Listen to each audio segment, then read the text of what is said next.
The latest meeting between Azerbaijan's president and Armenian prime minister in Russia, is really a peace deal imminent now?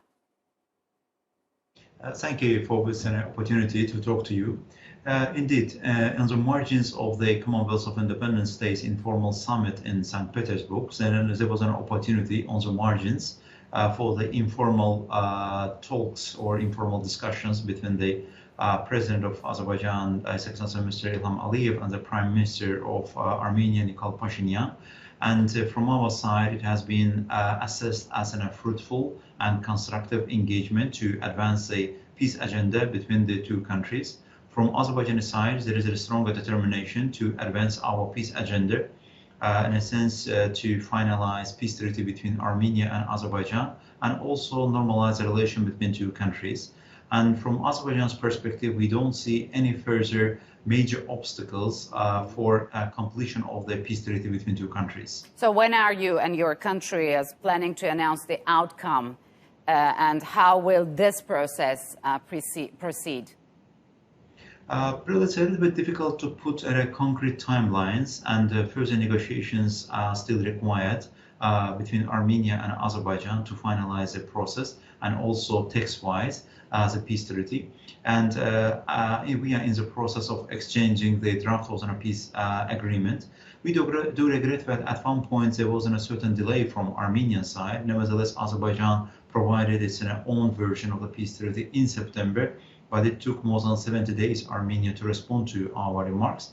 But from Azerbaijan side, we didn't delay the process and immediately reviewed the proposals and text-wise proposals and amendments of Armenian side and provided our comments on the 21st of December. We are waiting for the new remarks and new version from Armenian side, and based on that to continue our discussions and negotiations. So Azerbaijan's foreign minister, Ceyhun Bayramov, has recently said a bilateral peace agreement wouldn't mean a full solution to everything. What did he mean by that? Peace treaty is an important document, and it will change the entire atmosphere in our region, and it will also change the entire landscape of interaction between Armenia and Azerbaijan. But in the meantime, we should agree to understand that peace treaty is not a magic stick.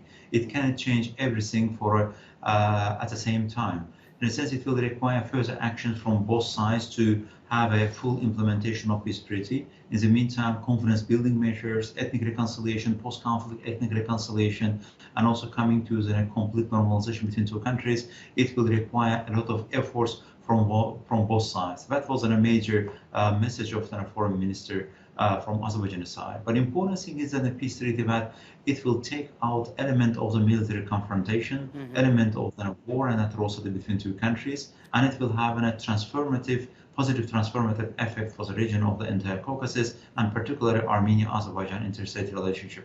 So, Mr. Haji, speaking of confidence-building measures, what's your government's take on Armenia's recent engagement with Western powers like the U.S. and France, because it received batches of military equipment from the latter one? Could such moves destabilize the region?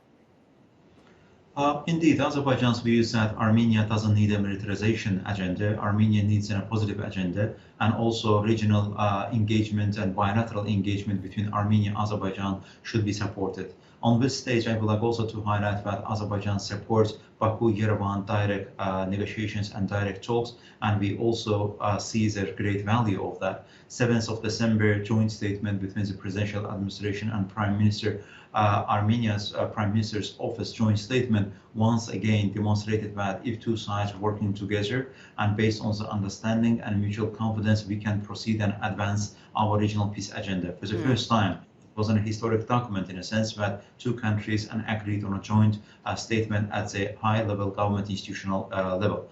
But of course, such an weaponization program, particularly from France, is not helpful. It's counterproductive and bring the region to yet another unpredicted developments. And again, other partners should also support the regional peace agenda. So your government has just recently ordered two French diplomats to leave the country. Could you elaborate on that? I mean, why has France been inserting itself in the conflict? Really, we have a difficulty to understand what are the end goals of the French government in the region of the South Caucasus.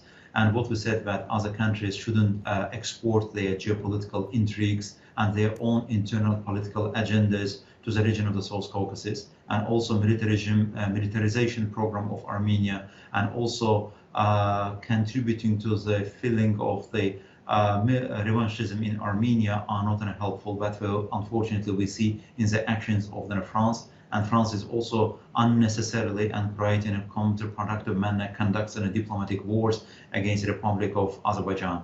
And two French diplomats, and as it was stated by the Foreign Minister of Azerbaijan, has been declared persona non grata because they have been engaged in the actions contrary to the value and spirit and letter of the Vienna Convention on Diplomatic Relations between two countries. So, Mr. Hajji, what's your country's and Baku's position on third countries' involvement in this process? I'm talking about the United States, as we've just mentioned, France, and we also have Russia and Turkey. Azerbaijan's approach is that we have always said that peace, first of all, lies and should lie between Armenia and Azerbaijan, and Baku and Yerevan through our joint efforts, and we should conclude in a peace arrangement between two countries. Again, it's our own responsibility, and in a positive manner, we should also astonish the world. I think that 7th of December joint statement, it was important milestone development in this regard. And then in the meantime, we see regional countries' active engagement. Turkey, Azerbaijan cooperation and partnership and brotherhood is something special. Turkey, in the meantime, is a regional country, and Turkey actively supports regional peace agenda. And in the meantime, what Azerbaijan suggests is about a 3+3 format and seeing active regional engagement of all countries and buildings in a peace and cooperation and partnership within our region. Of course, Azerbaijan doesn't exclude on other platforms with regard to Armenia-Azerbaijan engagement, but here I think that we are not any longer thinking or looking at the mediation. We are more thinking about the good offices, and good offices, it doesn't matter where it takes place. Important thing is that they should be result-oriented and target-oriented. And from that perspective, Azerbaijan again supports active direct engagement between Armenia and Azerbaijan. We already have one success story. So do you expect a full normalization between Ankara and Yerevan after your country signs a peace treaty with Armenia? Turkey has always demonstrated its positive engagement with the region of the South Caucasus, and that Turkey also supports Azerbaijan-Armenia normalization process. But in the meantime, Armenia should also change its policy with regard to the regional countries and also with regard to Turkey. And Armenia finally should also put all of its claims with regard to the regional countries. Therefore, what's Azerbaijan's approach is that along with Turkey and with our partners and brothers from the Turkish Foreign Ministry and appropriate institutions, we all said that in a synchronized manner, in a parallel manner, Azerbaijan and Turkey supports within a full normalization process. And here it's a win-win situation, and it's also in the best interest of the Republic of Armenia. I think that sooner Armenia also understands what's reality, that will be in the benefit of everybody. So another pressing issue is the Zangezur corridor for Armenia, Turkey, Azerbaijan, and Iran. What's the latest on that? I mean, what are the main challenges, and why does Armenia doesn't want to join this project?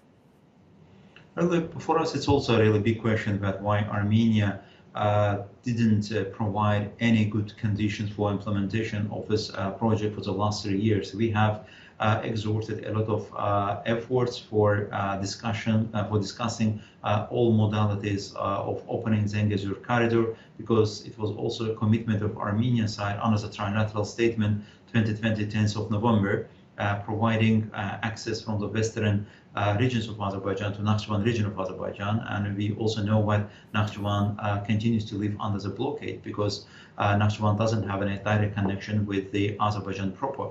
And Azerbaijan expects that facilitated approach and facilitated modalities should be provided for the cargo and passenger traffic, unhindered cargo and passenger traffic.